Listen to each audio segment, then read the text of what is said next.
날마다 쓰는 나의 신앙일기 TV 데일리 큐티 나무향기입니다. 오늘은 야고보서 3장 13절부터 18절을 묵상하겠습니다. 너희 중에 지혜와 총명이 있는 자가 누구냐? 그는 선행으로 말미암아 지혜의 온유함으로 그 행함을 보일지니라. 그러나 너희 마음에 독한 시기와 다툼이 있으면 자랑하지 말라. 진리를 거슬러 거짓말하지 말라.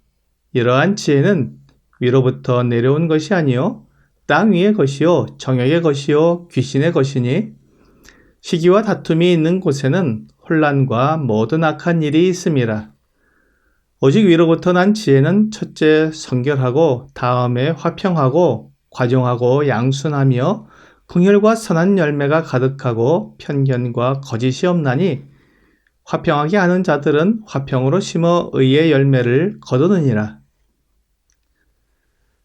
야고보는 앞에서 선생이 많이 되지 말라고 말했습니다.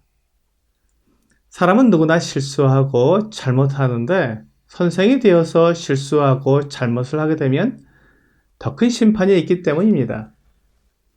초대교회 당시에 선생은 매우 존경받는 사람들이었습니다. 백성들은 학문이 없었기 때문에 어떤 일이 생기면 선생에게 가서 묻고 그 해답을 얻어야 했습니다. 그러므로 선생이 된 사람들은 마음이 높아지고 다른 사람 위에 군림하기 쉬웠습니다.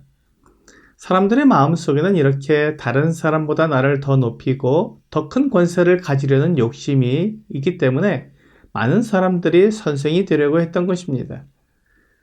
이렇게 자신을 높이려는 마음, 다른 사람들 위해 군림하려는 마음으로 선생이 되는 것은 하나님의 교회에서 용납되어서는 안 됩니다. 오늘 본문에서 야고보는 지혜와 총명이 있는 사람이 누구냐고 묻고 있습니다. 이는 교회 안에서 다른 사람들을 가르치고 하나님 말씀을 전하는 사람들을 가리키는 것입니다. 야고보는 어떤 사람이 자신을 선생이라고 생각한다면 그는 선행으로 말미암아 지혜의 온유함으로 그 행함을 보여야 한다고 말씀하고 있습니다. 여기에서 말하는 지혜는 어떻게 하면 자신에게 더 유리하고 더 나은 환경을 만들 수 있는지를 생각해내는 그런 능력을 말하는 것이 아닙니다. 오히려 이 지혜는 하나님이 요구하시는 거룩한 삶을 살아갈 수 있게 해주는 능력을 말하는 것입니다.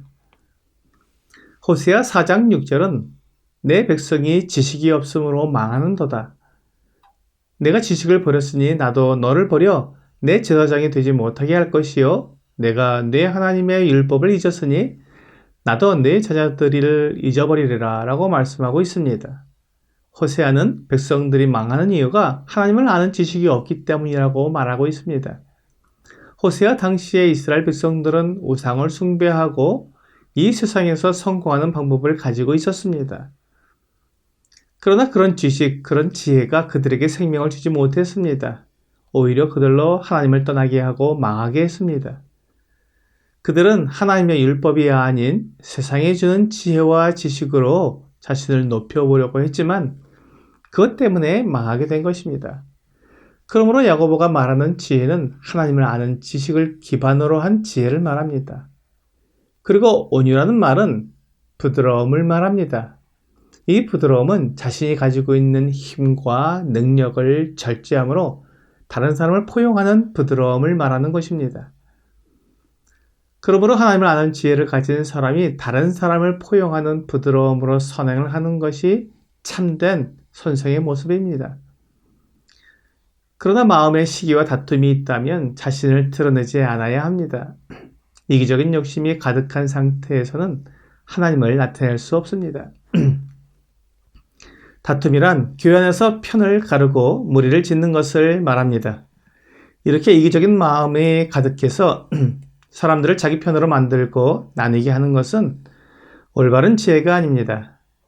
이러한 지혜는 땅 위의 것이요 정욕의 것이요 귀신의 것입니다. 하나님으로부터 온 것이 아닌 지혜로 다른 사람을 가르치게 되면 거짓과 속임이 들어있을 수밖에 없습니다.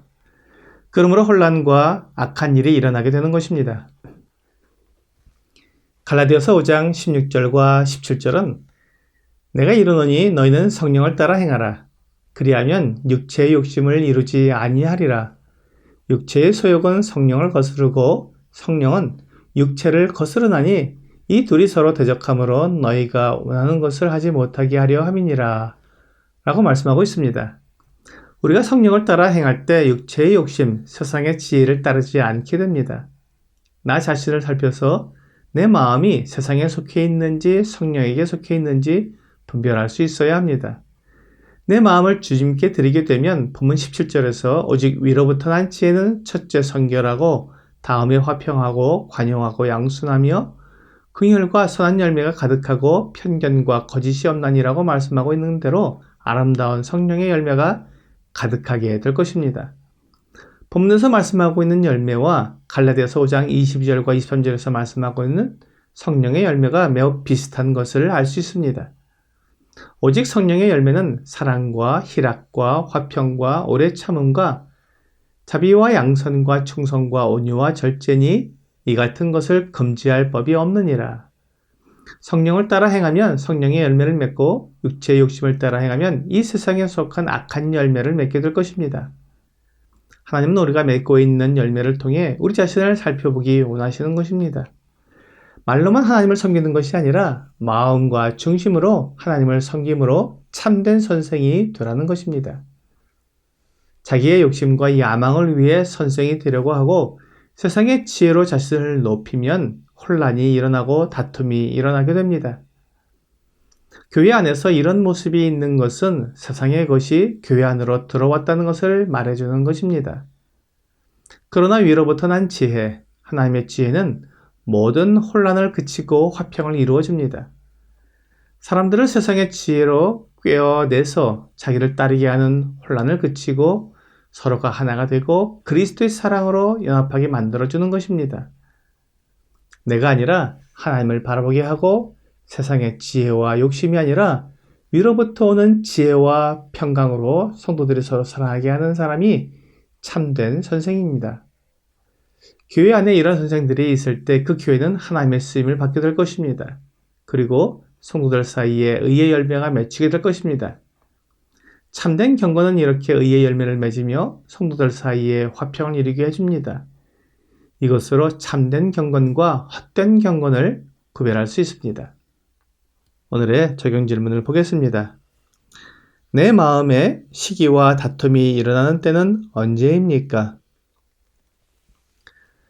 교만한 마음과 욕심은 언제나 다른 사람보다 더 영향력 있는 사람이 되어야 한다고 속삭입니다. 사람들을 내 편으로 만드는 것은 하나님께 속하지 않은 공허함을 채우려는 것입니다. 오늘 땅 위의 것이요 정욕적이요 귀신의 것인 세상의 지혜가 아니라 위로부터 오는 참 지혜를 사모하는 여러분과 제가 되기를 주 예수님의 이름으로 기도합니다.